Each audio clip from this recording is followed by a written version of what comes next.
Maayong buntag sa tanan. Nindot among buntag diri. Oh, kuan ka ng maliwanag. Hindi madilim. Tingnan, magandang araw sa lahat. Kumusta kayong lahat? Diyan sa atin.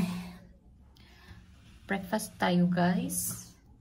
Aking breakfast is, alam niyo na, tinapay na may itlog, kamatis at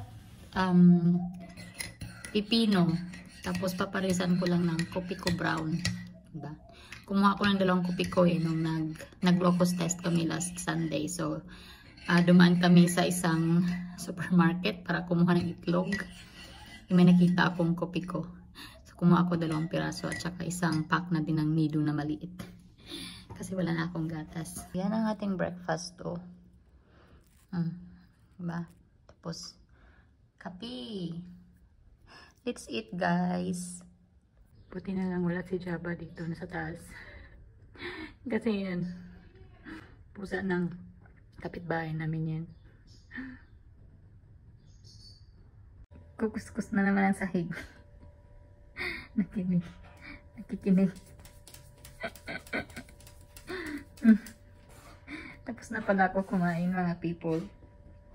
And 11:10 na dito. Maglinis-linis ako today kasi pupunta yung mga kaibigan ko tonight. Midnight daw sila darating since may mga trabaho sila. So punta daw sila dito later. So ako ay maglinis-linis. Hadyo ba? Ha? Maglinis tayo? Kasi ang dumi-dumi. Ha? Hindi pa ako tapos maglinis. Uy.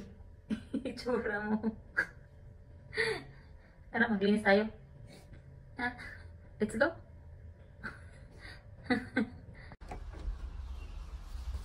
Tingnan pala itong Amazon delivery. Ito yung pina-order ko kay di kahapon.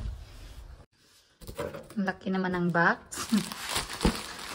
Ang naman ito, Downy. Ano pa ba yun? Cleaning, basta mga cleaning, yun. Dishwashing liquid ata ito. Buksan natin.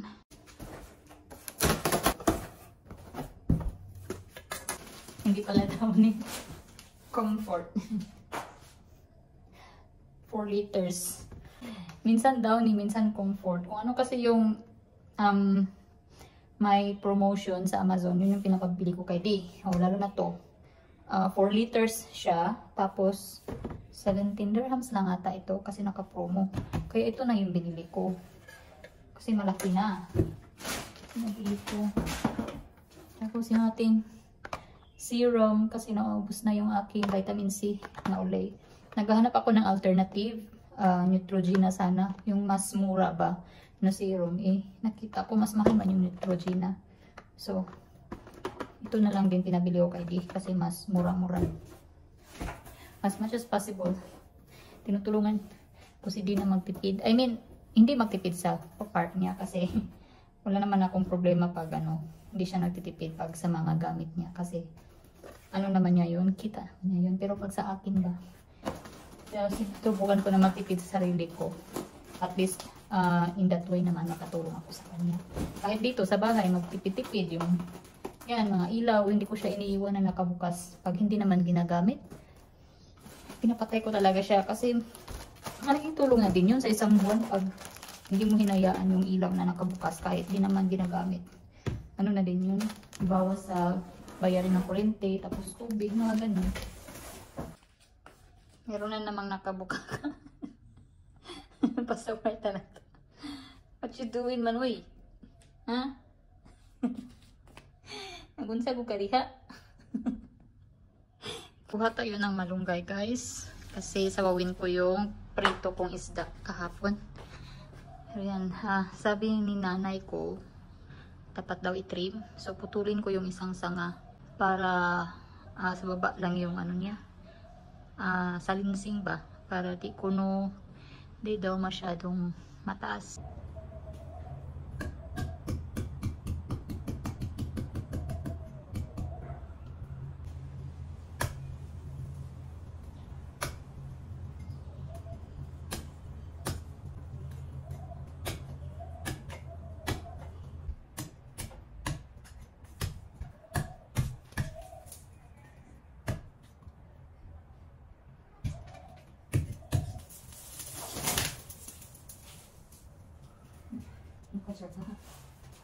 Napali.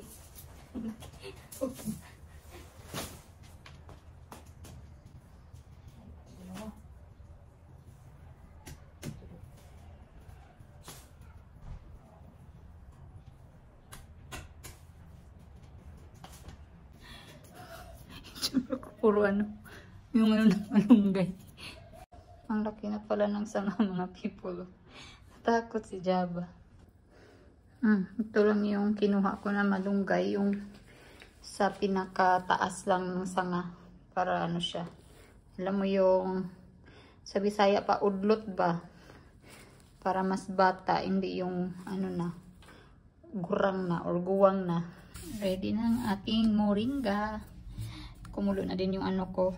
Pinainit ko na tubig na may prito. Pwede na to ilagay. Diba? Libreng gulay na naman mga people. Yan ang aking pritong isda. Tapos yan. Lagyan natin yan. Lagyan ko muna ng asin tsaka paminta. Nakalimutan ko pala. Kain tayo guys. Yan ang aking lunch. Mag-alas 3 na pala dito. 2:47 na ata. O yan. Ayan, kanin lang at saka yung sinabawan kong isda na may malunggay. Masarap na yan kahit simple lang. Tapos masustansya pa. Mag-alas 6 na dito, mga people. Naglinis-linis ako kasi, yun nga, pupunta yung mga kasamahan ko sa hotel dati. Later. Tonight. So, siguro mga 10 or 11 nandito na yun sila. Kasi sabi nila, 9 PM daw yung meet up nila. So yun, sana may bibisita sa akin. Yan, nilinis ko yung barbecue kasi masyadong maalikabok. Hindi siya super linis, meron pa rin mga marks, pero at least natanggal ko yung alikabok. Sunset na dito. Mga bata naglaro. Tsaka ito, meron na siyang sariling ano niya. Puan. Oy. Hindi ko na siya kailangan buhatin. Siya lang umakyat dyan. Sarap buhay. Tapos na kami kumain. Ang aming ulam is manok. And then dumating na yung mga in-order ko na pagkain para sa aming kunting salo-salo ng aking mga kasamahan dati sa hotel. So, tama lang. Hindi sila late. Sabi ko 8 to 9 PM yung delivery. 8:55, na-deliver na nila yung food. Yan, lumpiang Shanghai. Kasi request yan ni Madam Faye. Ito yung pinili ko, dinuguan. Tsaka yan, lechon belly. Si Grace naman nag-request. Dito, chop suey para kay Coach Michael kasi nagda-diet. And yan, kutsinta. Yan yung aming pa-dessert. Tsaka hindi ko binuksan to mga to. For sure ano to. Sauce to ng lumpia at tsaka itong pork belly. And baka grated coconut na din siguro para dito sa kutsinta. Nag-aabang. Naantay ko na lang yung mga friends ko na dumating. Paalis na ata sila. Nasa ano na sila, Binbatuta. Siguro, darating yun sila mga, not sure, 9:30. Hindi ko alam. Pero hopefully. Hindi gutom. Ilagay ko sa vlog ko. Hindi gutom. Huwag kang maingay, Pig. Walang maingay. May YouTube channel ka na? Meron, pero wala akong views. Uy, kain na. Meron naman sa Facebook. Pati kain. Insawang ba? Uy, kain na, uy. Masarap yung dinuguan, Doy. Sarap. Masarap nga yung food nila. Sarap yung dinuguan. Hindi ba? Ngumiti, lagay ko to sa vlog ko. Ate Faye, bariya yan. Ito. Hala. Pinapigitan ko. So,